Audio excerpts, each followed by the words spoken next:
You finished a 2-hour work session and somehow feel like you accomplished almost nothing. The documents were open. The emails were answered. You were technically busy the entire time. But when you sit back and think about what actually got done at a deep level, the answer is surprisingly thin. That feeling is not just frustration. It is a symptom of something happening inside your brain that most people never get explained to them clearly. The assumption most people carry is that doing more things at once means getting more done. It feels logical on the surface. If you can respond to messages while finishing a report while listening to a podcast, you're covering more ground. You're being efficient. But the brain does not work that way. And the cost of operating under this assumption is not just lost productivity in a single afternoon. The cost is structural. Over time, constant multitasking changes how your brain allocates attention. And those changes do not simply reverse themselves when you finally sit down to focus. This is what the research actually shows. And this is what most productivity conversations never fully explain. Multitasking does not just divide your attention in the moment. It gradually trains your brain to prefer shallow processing. It makes depth uncomfortable. It makes sustained focus feel almost neurologically foreign. Understanding why this happens requires looking at how the brain manages attention at a fundamental level, because once you understand the mechanism, the behavior starts to make complete sense. The brain has a system called the prefrontal cortex that handles what researchers refer to as executive function. This includes planning, decision-making, holding information in working memory, and controlling where attention is directed. Think of it as the brain's operating system for complex thinking. When you work on a single task that requires real cognitive effort, the prefrontal cortex coordinates resources and keeps them pointed in one direction. That coordination is what produces depth. That is what allows an idea to develop fully, a problem to get solved at its root, or a piece of writing to actually say something meaningful. When you introduce a second task, the brain does not split perfectly in half and run both tasks simultaneously. What actually happens is that the prefrontal cortex begins switching. It drops context from one task, shifts resources, picks up the other task, processes briefly, then switches back. This switching happens quickly enough that it can feel continuous, but it is not.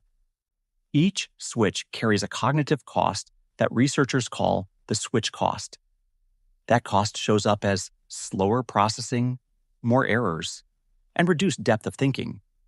Your brain is spending energy on the transition itself rather than on the actual work. Here is where it gets more significant. Dopamine plays a central role in why multitasking feels rewarding, even though it is neurologically expensive. Every time you switch to a new input, whether it is a notification, a new tab, a different conversation thread, your brain registers a small burst of novelty. Novelty triggers dopamine release. Dopamine does not just create pleasure. It reinforces behavior. It teaches the brain that the action that produced it was worth doing. So every time you switch tasks and feel that tiny hit of stimulation, your brain is quietly learning that switching is good. It is recording the pattern. It is building a preference. This is the loop that makes multitasking self-reinforcing. It is not just a bad habit in the way that leaving dishes in the sink is a bad habit. It is a neurochemically rewarded pattern. The brain is being told repeatedly and consistently that shifting attention is productive and stimulating. Meanwhile, staying on one thing for a long period starts to feel dull by comparison. Not because the work is actually less interesting, but because sustained focus does not deliver that same rhythm of dopamine hits. The brain has been conditioned to expect stimulation at a certain frequency, and deep, single-task work does not provide that frequency. This is why people who have spent years multitasking often describe a specific kind of restlessness when they try to sit down and do one thing. They open a document, and within 3 minutes feel an almost physical pull to check something else. That pull is not weakness. That pull is a trained neural response. The brain is doing exactly what it was taught to do through thousands of repeated reinforcements. It is seeking the stimulation pattern it learned to expect. Research conducted at Stanford by Clifford Nass and his colleagues revealed something that surprised even the researchers themselves.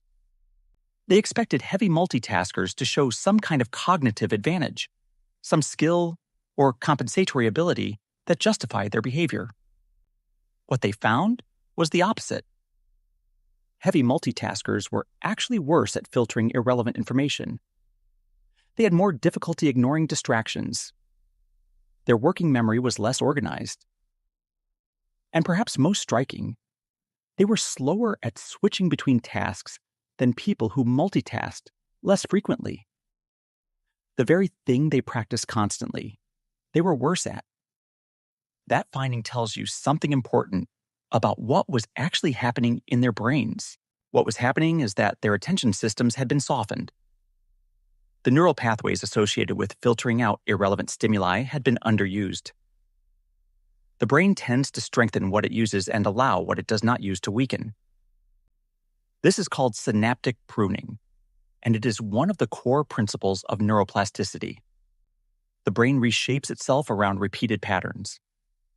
If the repeated pattern is scattering attention across multiple streams, the brain begins to structure itself for exactly that. It becomes optimized for breadth at the expense of depth. This creates what might be called a shallow focus ceiling. A person with this neural pattern can process a large volume of information, but they struggle to go deep into any single piece of it. They can skim 15 articles but cannot sit with one long enough to let the ideas fully form. They can draft 5 emails but cannot spend 45 minutes developing a single, complex argument. The brain has reorganized itself around a specific mode of processing, and that mode is inherently surface level. The modern environment does not help this process resist itself. The digital world is architecturally designed to reinforce exactly this pattern. Social media platforms, notification systems, email inboxes, news feeds, and messaging apps are all built around the same core mechanic, delivering a continuous stream of small varied inputs at unpredictable intervals. Unpredictability is critical here, because unpredictable rewards produce stronger dopamine responses than predictable ones. This is the same principle that makes slot machines psychologically compelling. You do not know when the reward is coming, so your attention stays primed and alert, waiting. Every time you check your phone and find something new, the pattern is reinforced.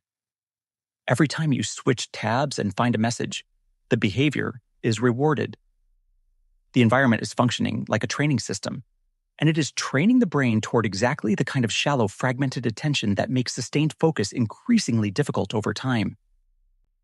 Most people are not choosing distraction so much as they are responding to a system that was specifically engineered to capture and redirect attention. What does this mean for identity? This is an aspect of the problem that rarely gets discussed in productivity conversations, but it matters enormously. When a behavior becomes a repeated pattern, it eventually gets absorbed into how a person understands themselves. Someone who has spent years operating in a distracted, fragmented way does not just have a focus problem. They begin to experience deep work as something that is simply not for them. They start to believe that they are not the kind of person who can sit and think for an hour without interruption. That belief then shapes the choices they make, which reinforces the neural pattern further. This is a behavioral loop with an identity layer on top. The multitasking reshapes the brain. The reshaped brain struggles with sustained focus. The struggle gets interpreted as a personal inability, and the identity of being a distracted person gets locked in. Breaking out of that loop requires addressing not just the behavior, but the underlying belief that the behavior has generated. The brain can change. Neuroplasticity works in both directions. The same mechanism that allowed multitasking to reshape attention systems also allows those systems to be reshaped toward depth. But that process requires understanding that the current state is a learned pattern, not a fixed trait. The practical path forward is not about forcing yourself to focus through sheer willpower. That approach fails because it treats the symptom rather than the mechanism. Willpower is a finite resource that gets depleted through use. And trying to override a deeply trained neural response with willpower alone is fighting the architecture of your own brain. What actually works is restructuring the environment and gradually rebuilding the neural patterns associated with sustained attention. This means working with the brain's natural rhythms rather than against them. The brain can maintain high-quality focused attention in blocks of roughly 45 to 90 minutes before cognitive resources begin to deplete significantly. Working in those blocks with deliberate single-task focus allows the prefrontal cortex to sustain coordination without the disruption of context switching.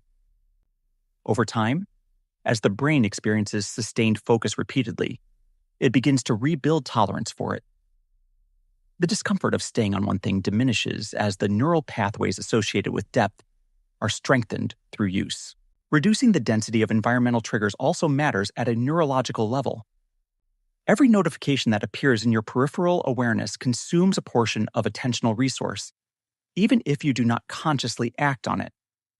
The brain registers it, processes whether it requires a response, and uses cognitive resources in that evaluation. Removing those triggers does not just make it easier to focus in an obvious behavioral sense.